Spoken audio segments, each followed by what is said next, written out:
Hey guys, welcome back to Bottom Dollar Bills again. Today we're going to jump around a little bit more than what I'd like to.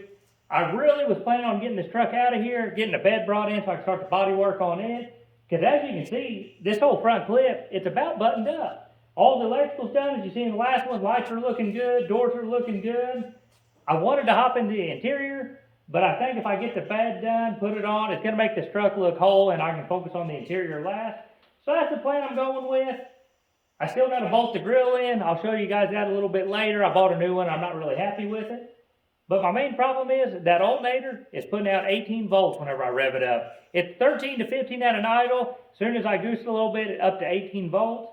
I did some tests on that alternator. I'm about 90% sure it's the voltage regulator. So we're going to get that thing yanked off. And then hopefully my dad, who used to hold a starter and alternator shop, he's going to give us a little tutorial on it, show us how they're wired up and how they work, because I had to call him to find out how to test that thing exactly.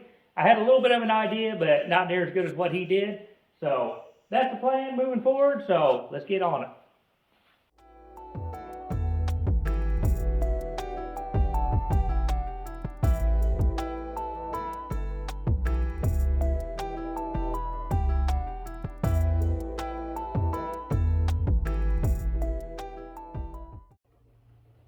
Well guys, we're back at it again with our GM 3-wire alternator. I was able to get it fixed. Voltage regulator was a problem. I had the luxury of using a spin tester on it. This sucker was putting out 18 volts. Put this one on there, put it back together, getting a solid 13 to 14 volts. So no doubt in my mind, this alternator is good to go. But I figured I'd give a quick once over. And if anybody wants any more detail on it, let me know. I can get another one of these, pull it apart, show you everything from the brushes to the windings, how everything works in there. But just a quick once over what I did to test this. This back stud here has to have solid 12 volt power. It goes down to the starter on this truck, comes back up to piggybacks to the battery. It's got to have solid 12 volts on it. This one up here, they're even die cast 1 and 2. Number 2 has a heavier gauge red wire on it, and that goes up to your fuse block. It also has to have solid 12 volt battery voltage on it. If for some reason between this one and this one there's difference, because this is your reference wire, it's going to tell that regulator to pump out more voltage. If you have a loose connection or something in this wiring harness anywhere up there and it's showing lower voltage on this, it's going to kick that regulator into high gear and it's really going to try to put some voltage out. So when I tested it, I had a solid 12.5, solid 12.5, started it up with the truck running. This one was overcharging, same voltage was up here on this. This other terminal here, that is for your exciter wire that goes to your ignition source. Obviously, that wasn't any part of my problem because it was charging too well. So I knew that was kicking the alternator off. I knew it was already working, so I didn't have to check it. But that is what sends an ignition signal to it and gets your alternator charging. So that's basically the basics. I mean, 3 wires, you can't get much easier. So, like I said, if anybody wants more detail, let me know. We can pull an alternator apart, look at the inside, and try to pass along to you guys what I know. But let's get this thing put back on the truck, see if we can't get it started.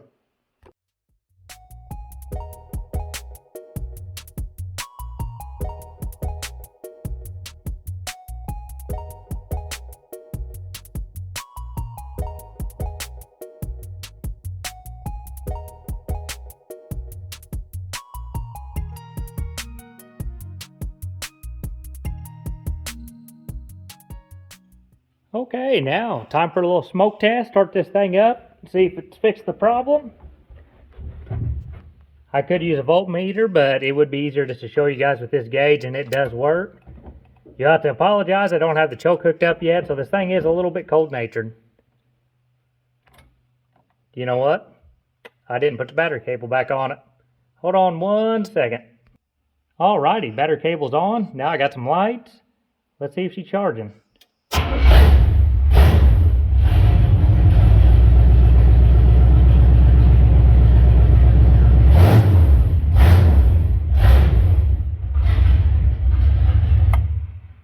Fantastic, that's what we want. No more in the red zone. So let's hop onto that grill and let me show you guys what I got going on with it.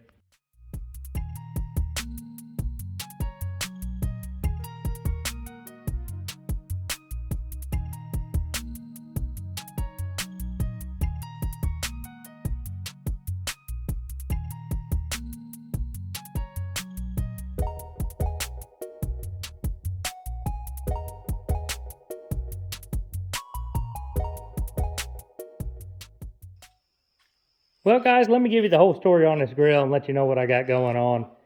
Originally, I really wanted to use this factory grill, and I even started sanding on it a little bit, but there's 5 mounting tabs across the top. 3 of them are broke off. I got 2 cracks in the bottom. I got a piece of the grill missing down there, and it's brittle. You barely start pushing on them tabs, and they bust off. So whenever I went to try to replace that grill, I found this one online, and the pictures made it look super sweet. I thought it was exactly what I needed, but it's such a wide spread, you can see every little bit of detail through there. And I don't care for the way it looks. Now, I know the horns are the ugliest looking part, and I could hide them a little bit better, but I still, even if you get to the side, it still is just too open of a grill. I just don't care for it. And I did experiment. I got some expanded metal, I got some mesh and was putting back behind it, and I thought if I could get that to black out just a little bit more, block a little bit more of that view, it would look good. But it wasn't for me. So I got another OEM grill coming, and what my plan is on it is all the silver around the edges here. I'm going to color match that to the truck. The GMC, I'm going to color match to the truck, and then all the grate is going to be a satin black, which I think will look super good on the front of this truck. So that's basically about it. I got to dig the bumper out of the boneyard and get it painted. But the whole front of this truck has really came together. Pretty much 100% done. So I think now it's about time to get this thing out of here, get it under cover, get that bed in here, and get started on some body work. So I'll see you guys then.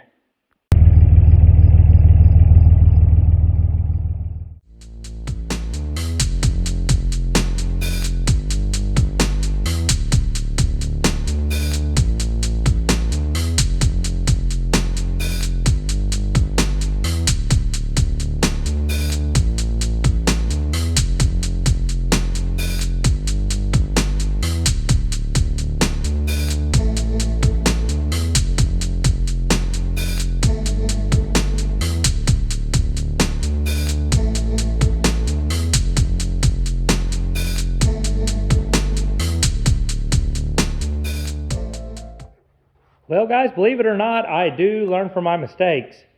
The way I rigged up on this bed is I took all them slings and went in through a chain link on the cherry picker. Because I don't know if you guys remember, but that red cab I had way back when, I said I had some rigging come loose and I flipped the cab, smashed it. That was because I took all of them to that hook there. And with all of them pulling different ways, it cocked it. One of the slings came off, and that's how I lost the cab. So learned to do that, worked out a lot better. But the first thing you'll notice about this bed is this thing is super solid. There's a little bit of surface rust down this side, but there's no dents, no big dents. There's one little dent back there they've tried to Bondo. I got to grind that out and fix it.